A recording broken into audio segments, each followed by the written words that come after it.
Hi అండి అందరికీ welcome to my channel. So ఈరోజు అయితే మనము ఇండియన్ హిస్టరీ సబ్జెక్ట్ గురించి అయితే మనం చెప్పుకుంటున్నాం కదా. ఇండియన్ హిస్టరీలోని మోస్ట్ ఇంపార్టెంట్ టాపిక్స్ సింధు నాగరికత అనేది నేనైతే కంప్లీట్గా చెప్పేశానండి.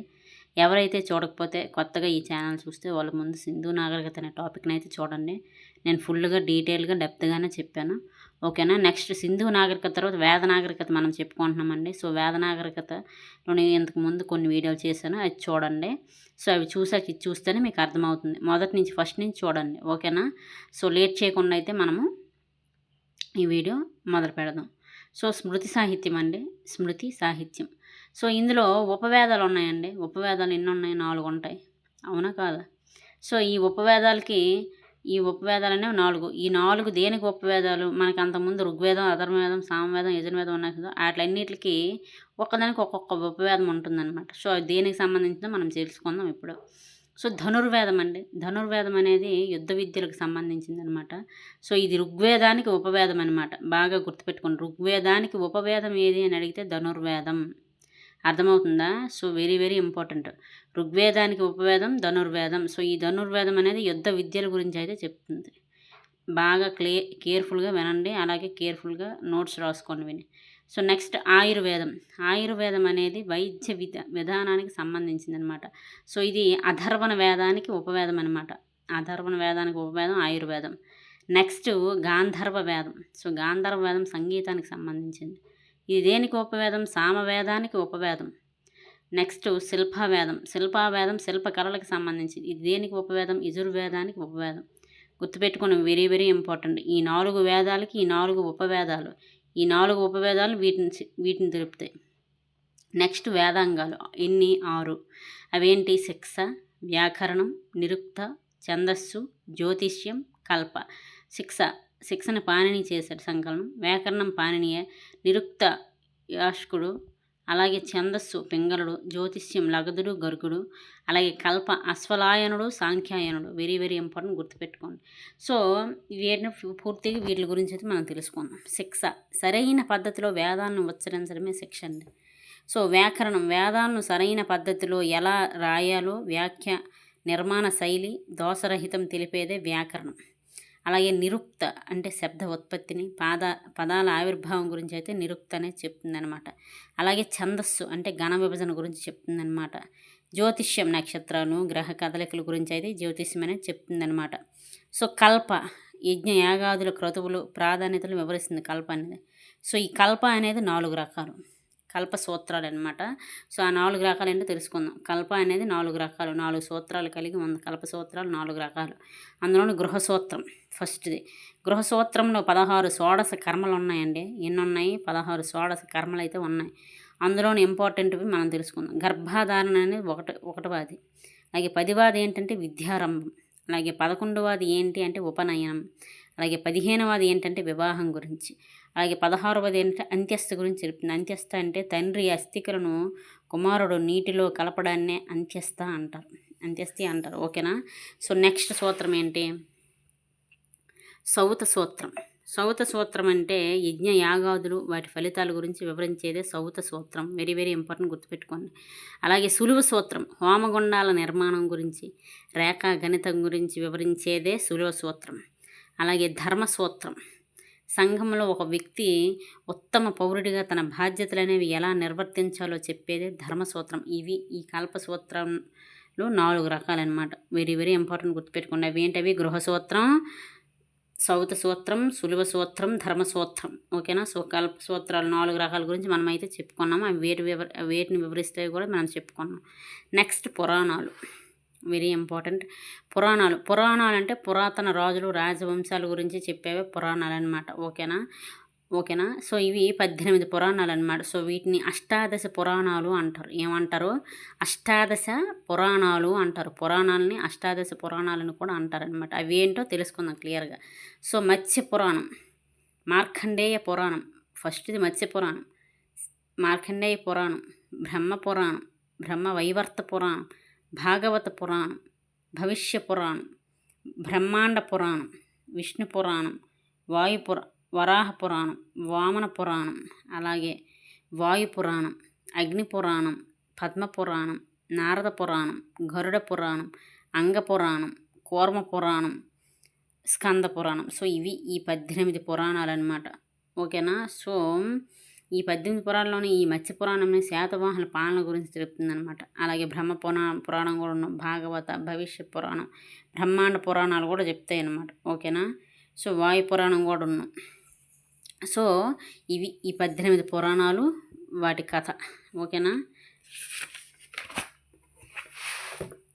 నెక్స్ట్ ఇతిహాసాలు, వెరీ వెరీ ఇంపార్టెంట్ ఇతిహాసాలు. సో ఇది నేను నోట్స్ నాకు అర్థమైనట్టు నేను రాశాను. ఇక్కడ మీరు ఏం చేస్తారంటే, నేను ప్రతి పాయింట్ క్లారిటీగా, ఇవి చిన్న అక్షరాలు కదా, నేను బాగా చెప్తాను, మీరు పాయింట్ వైజ్ రాసుకోండి. ఓకేనా. మీకు అప్పుడు క్లారిటీగా ఉంటుంది. మీ నోట్స్ మీకు నచ్చినట్టు క్లారిటీగా రాసుకుంటే పాయింట్స్ వైజ్ మీకు తెలుస్తుంది. సో మీరేం చేస్తారంటే, నేను చెప్పినప్పుడు మీరు రాసుకుంటూ ఉంటే బిట్స్ వైజ్ మీకు మీ నోట్స్ బాగా ఉంటుందన్నమాట, చదవడానికి అనుకూలంగా. ఓకేనా. సో ఇతిహాసాలు హెడ్డింగ్ పెట్టుకొని, ఇవి ఇతిహాసాలు అంటే ఏంటి, ఇది జరిగింది, ఎలా జరిగింది అని వివరించేవే ఇతిహాసాలు. ఏంటి, ఇది జరిగింది, ఎలా జరిగింది అని వివరించేవే ఇతిహాసాలు. ఇతిహాసాలు అంటే అర్థమైంది కదా. సో ఇతిహాసాలు మనకి ఎన్ని ఉన్నాయి, 2 ఉన్నాయి. అవి ఏంటి, 1 Ramayanam, 2 Mahabharatam. Very very important, గుర్తుపెట్టుకోండి. మన ఇతిహాసాలు ఎన్ని, 2, రామాయణం, మహాభారతం. సో ఫస్ట్ ఎందులో రామాయణం గురించి చెప్తాను, తర్వాత భారతం గురించి పూర్తిగా చెప్తాను. ఫస్ట్ రామాయణం అని హెడ్డింగ్ పెట్టుకొని నేను చెప్పే ప్రతి పాయింట్ నీట్గా దాని కింద రాసుకుంటూ వెళ్ళండి, పాయింట్స్ పెట్టుకుంటూ. సో రామాయణానికి మరో పేరే ఆది కావ్యం. ఓకేనా. ఆది కావ్యం. సో రామాయణాన్ని రచించిన వాడు ఎవరు, వాల్మీకి అసలు పేరు రత్నాకర్. గుర్తుపెట్టుకోండి, వాల్మీకి అసలు పేరేంటి, రత్నాకర్. సో ఇది ఎందులో రచించబడింది, సంస్కృతంలో రచించబడింది. Very very important. 4 బిట్లు వచ్చాయి మీకు. సో దీనిలోని శ్లోకాలు ఎన్ని, 12,000 + 12,000 24,000 శ్లోకాలు ఉన్నాయి రామాయణంలోనే.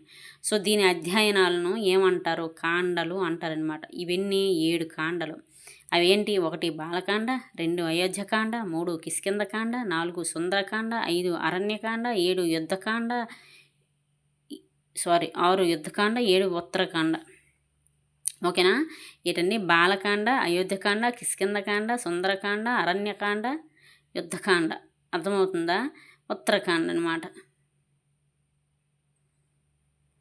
సో దీని కింద మీరేం చేస్తారంటే, ఇంపార్టెన్స్ కీ పాయింట్స్ పెట్టుకుని, ఈ రామాయణాన్ని కొంతమంది రచించారనమాట. సో వాళ్ళు ఎవరు ఏంటి అనేది మనం తెలుసుకుందాం. సో మొల్ల రామాయణాన్ని రచించిన వాళ్ళు ఎవరంటే మొల్ల అండి. ఓకేనా. సో రంగనాథ రామాయణాన్ని రచించిన వారు ఎవరంటే గోనబుద్ధారెడ్డి. దీనికి ఒక ప్రత్యేకత ఉంది, తెలుగులోని తొలి ద్విపద కావ్యం అండి రంగనాథ రామాయణం అనేది. సో నెక్స్ట్ అచ్చ తెలుగు రామాయణాన్ని రచించిన వారు ఎవరంటే కుసుమంతి తిమ్మన. నెక్స్ట్ ఉత్తర రామాయణాన్ని రచించింది ఎవరంటే కంకంటి పాపిరాజు. అలాగే నిర్వచనోత్తర రామాయణాన్ని రచించింది తిక్కన. అలాగే రామాయణ కల్పవృక్షం రచించింది విశ్వనాథ సత్యనారాయణ. అలాగే శ్రీమదాంధ్ర రామాయణాన్ని రచించింది వావికొలను సుబ్బారావు. అలాగే రామచరిత మానసుని తులసీదాస్ రచించాడండి. సో ఇది అవధీ భాషలోని రాశాడనమాట. ఈ అవధీ భాష అనేది తూర్పు ఉత్తరప్రదేశ్లో వాడుకలో ఉన్న భాష అనమాట. అవధీ భాష అనేది తూర్పు ఉత్తరప్రదేశ్లో వాడుకలో ఉన్న భాష అనమాట. నెక్స్ట్ తమిళ రామాయణం ఎవరు రచించారంటే కంబన్ అండి. సో బెంగాలీ రామాయణాన్ని కృతివ్యాసుడు రచించాడు. సో ఇది ఓకేనా. రామాయణం గురించి ఫుల్ డీటెయిల్గా నేను మీకు చెప్పాను, మీరు పాయింట్స్ వైజ్ రాసుకోండి. నెక్స్ట్ మహాభారతం గురించి తెలుసుకుందాం. మహాభారతాన్ని ఎవరు రచించారు, వ్యాసవ్యాసుడు. ఏ భాషలో రచించాడు, సంస్కృతం. ఓకేనా. సో ప్రపంచంలో వేల కొలది పద్యాలు కలది, అలాగే 100 కొలది చిన్న చిన్న కథలు కలిగినది ఏంటి అంటే మహాభారతం అండి. సో దీన్ని ప్రారంభంలో జయ సంహిత అని పిలువబడింది. ఇది ప్రారంభంలో 8,800 శ్లోకాలు ఉన్నాయి. సో మహాభారతమే జయ సంహితగా పిలువబడింది. మహాభారతానికి మరొక పేరు ఏది అని అడిగాడు అనుకో, జయ సంహిత. సో తరువాత భారతం అయింది. ఆ భారతంలో 50,000 శ్లోకాలు ఉన్నాయి. ఇదే మహాభారతంగా మారింది. ఇందులో 1,00,000 శ్లోకాలు ఉన్నాయి, గుర్తుపెట్టుకోండి. సో ఇది శత సహస్ర పండితగా కూడా పిలువబడింది అనమాట. సో దీన్ని పంచమ వేదంగా కూడా పిలుస్తారనమాట. సో దీన్ని బదౌని అనేవాడు రజబ్నామా అనే పేరుతో పర్షియా భాషలోకి అనువదించాడు. వెరీ ఇంపార్టెంట్ అండి. మహాభారతాన్ని పర్షియాలోకి అనువదించిన వాడు ఎవరు అంటే బదౌని అనమాట. ఏ పేరుతో అంటే రజబ్నామా అనే పేరుతో. సో ఇదే మహాభారతాన్ని తమిళ భాషలో అనువదించింది ఎవరంటే పురందేవనార్. Very important. పురందేవనార్ తమిళ భాషలో అనువదించినవాడు. సో దీనిలోని పర్వాలను ఏమంటారు? అధ్యాయాలను అంటారనమాట. సో దీన్ని భగవద్గీతను అనువదించినవాడు, ఇందులోనున్న భగవద్గీతను అనువదించినవాడు ఎవరంటే దారాసుకో పరీక్షలోకి అనువదించాడనమాట. ఓకేనా. సో ఇంగ్లీష్లోకి చార్లెస్ విల్కిన్స్ అనమాట, ఆంగ్లంలోకి అనువదించాడు. అయితే ఇతనికి సహాయం చేసింది ఎవరు అని అడిగితే అనిబిసెంట్, గుర్తుపెట్టుకోండి. సో ఈ మహాభారతాన్ని చెరుకుగడతో పోల్చాడనమాట. ఓకేనా. నెక్స్ట్ ఇందులోని పర్వాలు 18. ఆ పర్వాలు అంటే మనం తెలుసుకుందాం.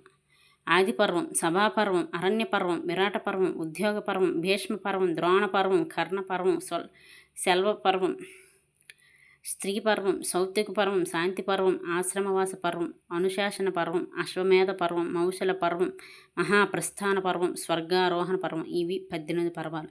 సో అలా ఇక్కడికి రండి. భీష్మ పర్వంలోని 25 నుంచి 42 భాగాలు సముదాయం ఉంది. ఆ సముదాయాన్నే భగవద్గీత అంటారు. ఓకేనా.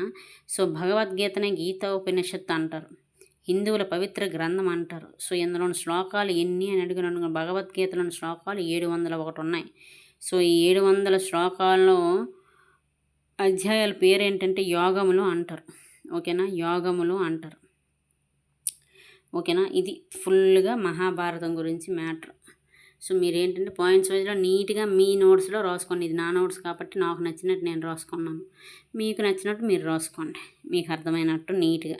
సో అలాగే ఇంక వెరీ ఇంపార్టెంట్ పాయింట్ ఉంది. రామాయణ మహాభారతాన్ని పర్షియా భాషలోకి అనువదించిన వాడు ఎవరు అని అడిగితే బదౌని అండి, గుర్తుపెట్టుకోండి. ఇతడు మొఘల్ చక్రవర్తి అక్బర్కి సంబంధించిన వాడు ఈ బదౌని అనేవాడు.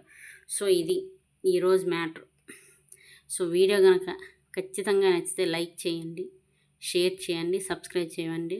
అలాగే ఎలా అనిపించో కింద కామెంట్ చేయండి. మీకు ఇండియన్ జాగ్రఫీకి సంబంధించి, ఇండియన్ హిస్టరీకి సంబంధించి ఏవైనా టాపిక్స్ కావాలనుకుంటే కింద కామెంట్ చేయండి, నేను వీడియోస్ చేస్తాను. అలాగే మన ఛానల్లో ఇక్కడ నుంచి ఇండియన్ జాగ్రఫీకి సంబంధించిన టాపిక్స్ కూడా క్లాస్ రూపంలో నేను మీకైతే చెప్తాను. ఓకేనా. సో ఇది ఆల్ కాంపిటేటివ్ ఎగ్జామ్స్కి అయితే ఉపయోగపడుతుందండి ఇండియన్ హిస్టరీ అనేది. సో వెరీ ఇంపార్టెంట్ అనమాట. సో చాలా డెప్త్గా నేను చెప్పడానికి ట్రై చేస్తున్నాను, చాలా డెప్త్గానే చెప్తున్నాను.